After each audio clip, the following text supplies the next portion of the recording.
man. Wow. Showcasing his abilities here at NXT. Continuing big block. Feet coming right back in. Blocks one. Oh, under the jaw. Tonight, Vic, you got to give him that. Wow. Gotta give it. We know what's coming. Hold it in. Hey, hey, hey.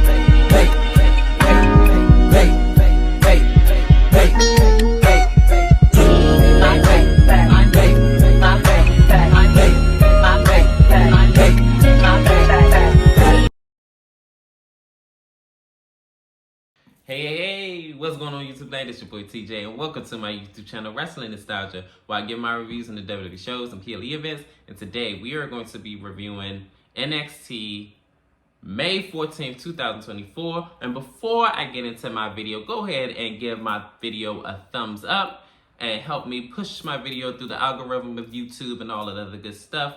And share my video if you like and all that other stuff. Maybe your friends could tell your friends and maybe we could be friends. But anyways, without further ado, let's go ahead and get into my review for NXT.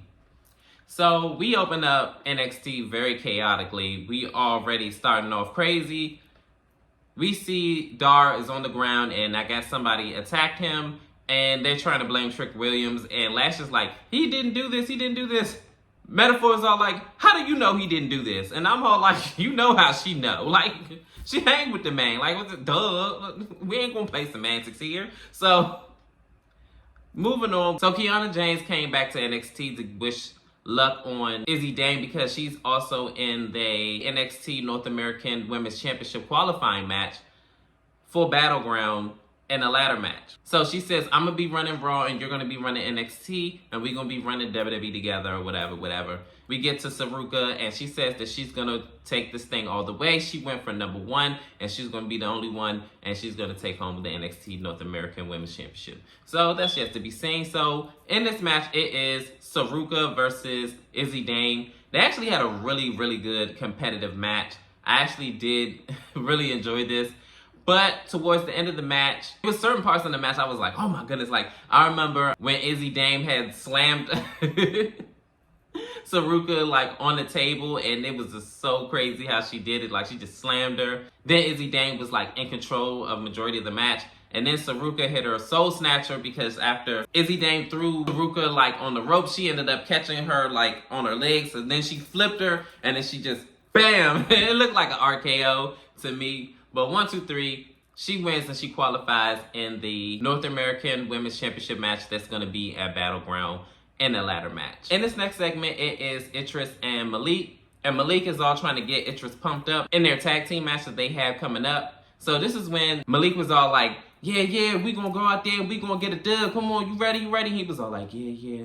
I'm just trying. Idris is all like, okay, I'm just trying to get my mind right, this, that, and the third. So then he was all like, man, your mind gonna be right when we go out there, man. We gonna get this. We just gotta stick to the plan and wrestle circles around these and da-da-da-da. So he has a rabbit's foot in his hand too, mind you. Like, I didn't even notice that until Britley comes in and she says, you guys ready for your match tonight? So this is when she noticed that he had a rabbit's foot in his hand. So she was like, you don't need that. You have me. And I'm all like, girl, do you not know they've been on a losing streak for like months now? And they had you. What's going to change? So it's just all like, man, oh, we got to get this win. I feel you, brother, because y'all been on this losing streak and it's not looking good for you. In this next segment, it is an interview with both Shayna Baszler and Lola Vice. And Shayna Baszler says, I know nothing but dominance because I held the NXT Women's Championship combined total days than any other woman in NXT history. And she said that every woman in NXT knew that it was either tap, snap, or crap. And I'm trying to tell you, Shayna Baszler's work in NXT versus WWE, go back and watch her NXT days, second to none, okay? She was basically like the female Brock Lesnar way more than Ronda Rousey ever was. But anywho, then Shayna Baszler also goes on to talk about whose Lola Vice opponent is going to be at Battleground that Ava is going to pick out. I'm wondering that too because I still owe Roxanne Perez for Vengeance Day. And she also says that once she becomes NXT champion, she's going to break every record in the book.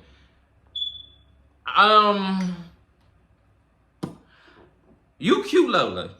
I like you, but I don't know about that. But right before Shayna Baszler says anything of substance, she said, well, I don't know about, I think she was going to say, I don't know about that. So then Natalya and Carmen comes out and attack both Lola Vice and Shayna Baszler, and it is just a big brawl. Oh my goodness. Matchup, it is OTM versus Idris and Malik. Idris and Malik put up quite a great fight, and OTM, on the other hand, wasn't playing either. I remember at one point in the match, Jada had got involved by tripping up one of the male members up on the opposing team. So this is when Britley comes in a flying clothesline and then up the steps. And then she just is like going at it with Jada. And this is when they go into commercial break. But this was a very competitive match. It went back and forth. I remember at some point in time, if I'm not mistaken, Britley got dejected out of ringside. Out of back and forth later in the match. OTM hit their double team finisher, and then 1, 2, 3, OTM picks up the tag team victory. Idris and Malik, you guys got to get it together. It is Metaphor. And they're in the medical room, and they're all wondering if Dar's going to be medically cleared for his match tonight. And they're all trying to put the blame on Lash Legend's man, Trick Williams. And they're all like, yeah, because Trick did it. She said, look, I can't deal with this tonight. I have a match that I have to, go out there for right now. So I'm going to deal with this later.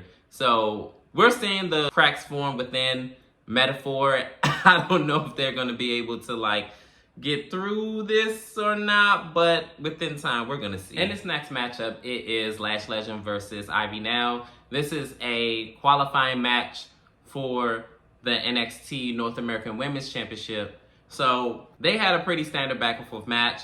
It was hard hitting. Lash Legend came out swinging just ragtagging Ivy Now. I've never seen Ivy Now ever get dominated during this match, any match. And the first half of the match, she was getting dominated, and then she fought back. I remember it was one spot in the match when Ivy Now almost got chokeslammed off of the top rope, but she turned it into a bulldog, and she nails it on Lash Legend for a near count. So then they had a little back and forth later. She ends up putting Lash Legend into a dragon sleeper, but Jerica ended up grabbing onto Ivy Now's leg, and then this is when Ivy Now drop kicks her out of here.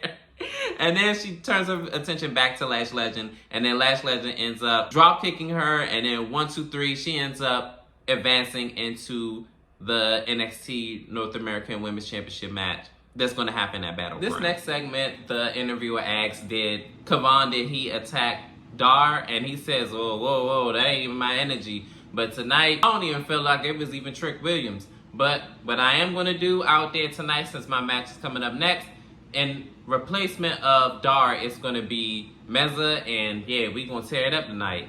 So he said that he didn't attack Dar, and he's about to have a match tonight, next, against Meza, and we're going to see how that's going to turn out. This next matchup, it is Meza versus Jovan.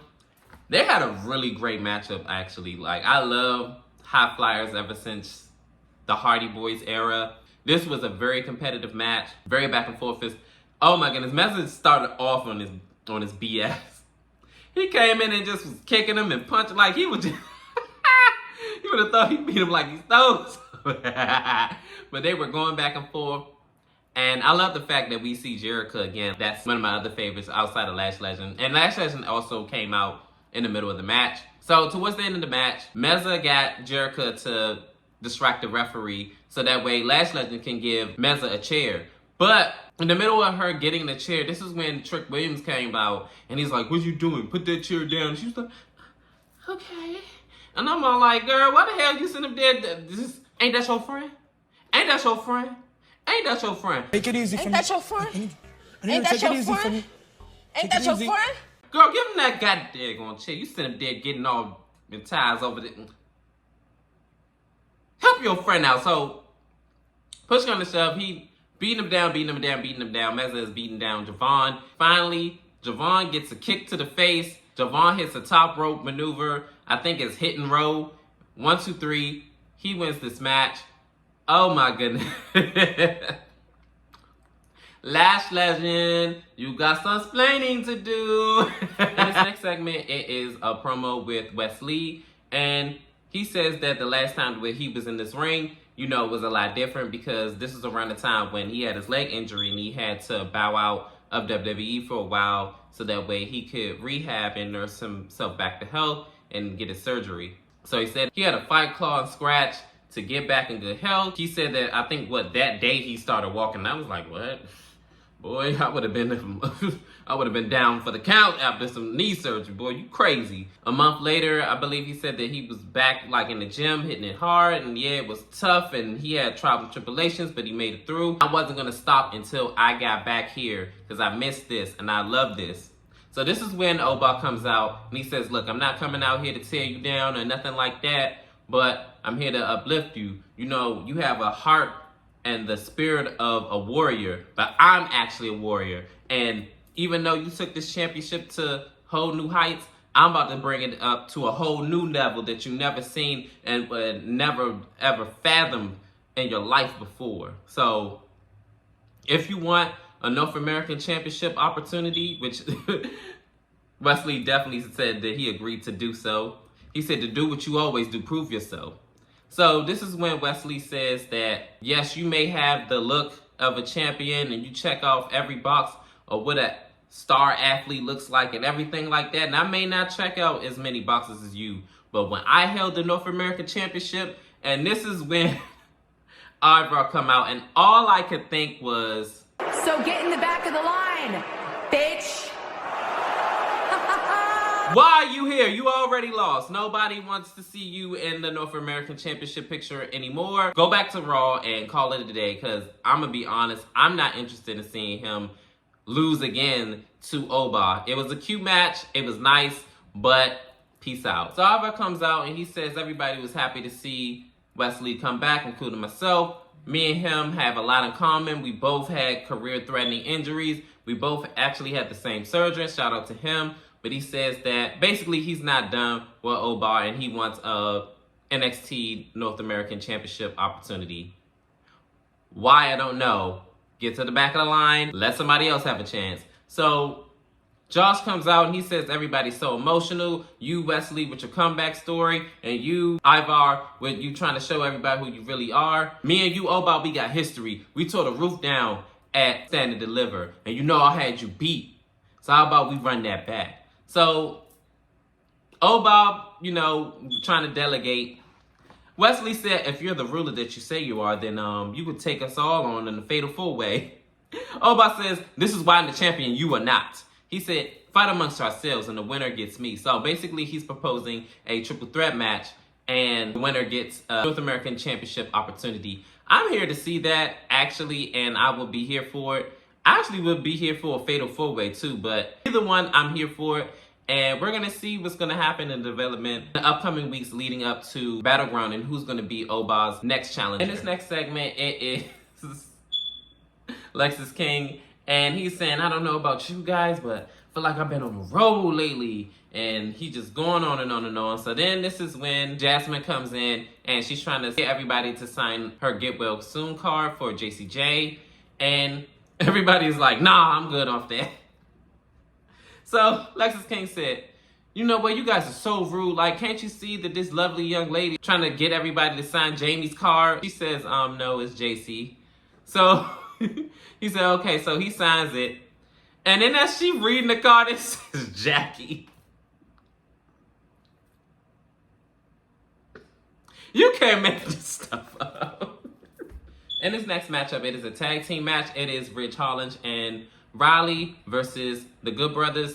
They actually had a really standard back and forth match. But towards the end of the match, it looked like Ridge Holland had the match well in hand. And he looked like he was going to do like an Alabama slam on one of the Good Brothers. But Riley Osborne was trying to missile drop kick one of the other Good Brothers that was like involved in the match. But he moved out the way and he accidentally drop kicked Ridge by accident. So one of the Good Brothers rolled him up in 1, 2, 3. The Good Brothers won this match. I don't know how Ridge is going to take this, but I'm pretty sure he's not going to take this loss lightly. In this next matchup, it is Lola Vice versus Carly Bright. They had a pretty standard back and forth match, but Lola, of course, being the more of the veteran than Carly is, she was kind of ragtagging her a little bit, but Carly shows some signs of life that, you know, I ain't going to take that line down, but ultimately Lola Vice winds up hitting her backhand little maneuver that she does, it kind of reminds me of Andrade's like little spinning back hand thing that he does. In 1, 2, 3, she picks up the victory in short fashion over Carly Bright. But she wasn't done yet. She wound up pulling on her hair and all yanking her around. So this is when Natalya and Karma comes out for the Savior, and they clear the ring, and of course not before getting beat down in on Lola Vice and Shayna Baszler. And this is when Natalya says, "Oh, what are you doing? You're running from the ring? Shayna, I thought you were the baddest, and I thought, Lola, you're the best." So Cameron says, "Look, enough of this. You two against us two next week in a tag match. Make it happen." So I guess next week they're gonna have a tag match, and we're gonna see how that's gonna formulate. And finally, at our main event, it is a Heritage Cup match. Charlie Dipsy versus Tony D'Angelo. They had a pretty standard back and forth match. I'm not gonna lie, I wasn't really into it like that because I'm not really into Tony D'Angelo all that crazy. He's decent at best, but I feel like his gimmick is dated, and ever since his matchup against Dragunov, it just been for me. But unsurprisingly, he won the Heritage Cup match. He hit his fisherman suplex in 1, 2, 3. He is new Heritage Cup holder. But the real development, because moving right along, didn't care about that match. I don't know who it was, but we found out finally who attacked Dar, and it was, I guess, some new people that are on NXT now. I'm going to try to look it up and see who exactly they are. But that ends NXT. I'm going to be honest, I really was not here for this NXT episode. I don't know what it was. It just fell flat for me, and I just did not care for the product. But that's it for my review. How did you feel about NXT? Did you like it? Was you here for it? Did you hate it? Did you love it? Was it the greatest show on earth? Comment down below. Help me build up my channel also as well. And your continued support is greatly appreciated. And peace, TJ. I'm out.